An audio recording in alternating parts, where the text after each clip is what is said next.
y'Imana nshuti bavandimwe, kandi tunejejwe no kongera kugaruka kuri mikoro za Bigir'iherezo TV.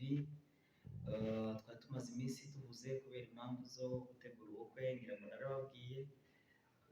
Naciye mu bintu bitandukanye, naciye mu buzima bugoye, cyari igihe rero cy'uko Imana igomba kumpoza amarira.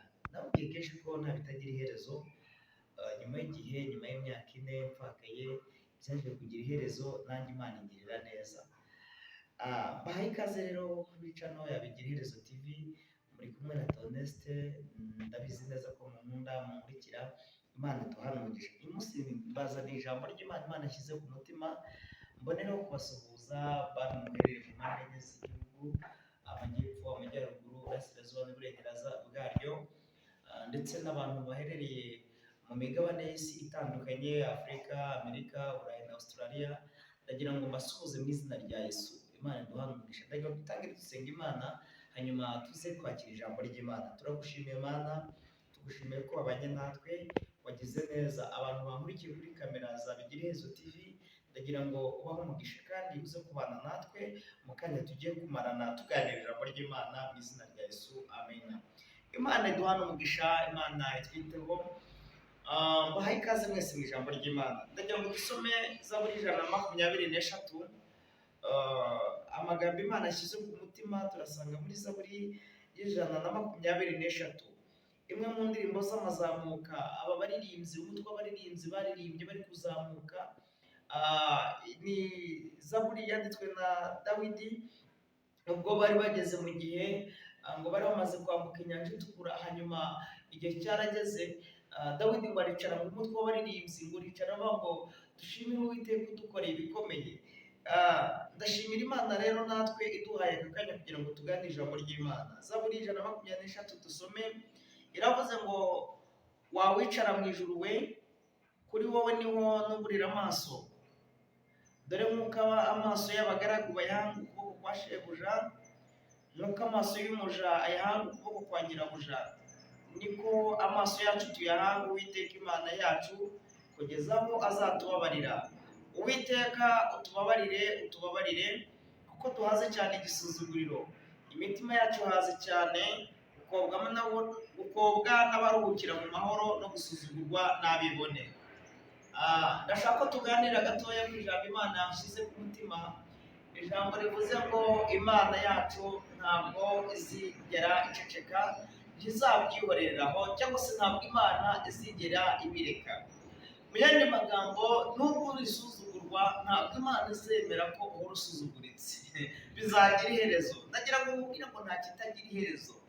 Uyu mugabo Dawidi yandika ino Zaburi, cyari igihe Abisirayeli bari mu gihe cy'agasuzuguro, ariko babonye Imana ibatabaye, barangiza bararirimba bavuga ijambo ryiza, bavuga Uwiteka, Uwiteka, nk'uko amaso y'abagaragu bayahanga ukuboko kwa shebuja, ndetse nk'uko amaso y'abaja bayahanga ukuboko kwa nyirabuja. Rero ngo niko natwe tuguhanze amaso.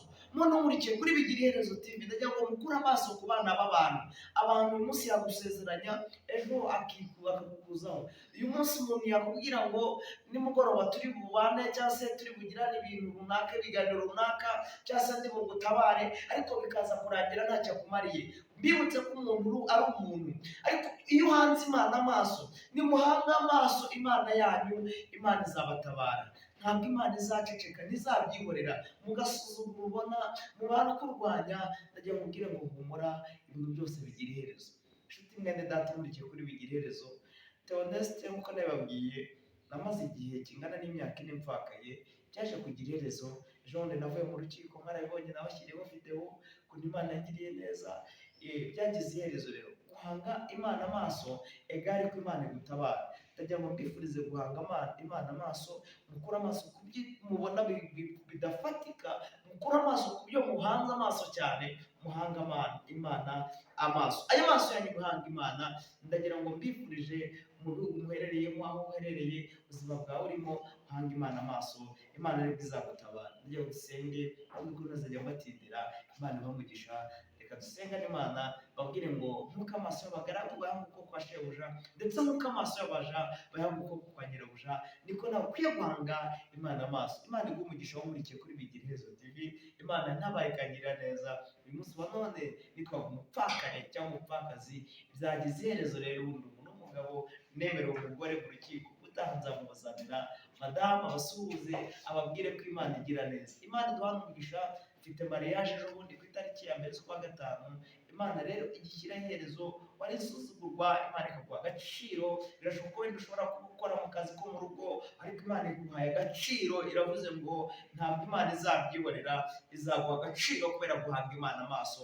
Imana iduhana umugisha. Turagushimiye mwami, tugushimiye kumva gusenga, tugushimiye kuri Imana ikiranuka. Abantu barakurikiye ijambo ryawe kuri Bigira Iherezo TV, nubahe umugisha, ubarengere, watabare aho baherereye, ubiteho kuri Uwiteka, mu izina rya Yesu, amina. Imana iduhane umugisha.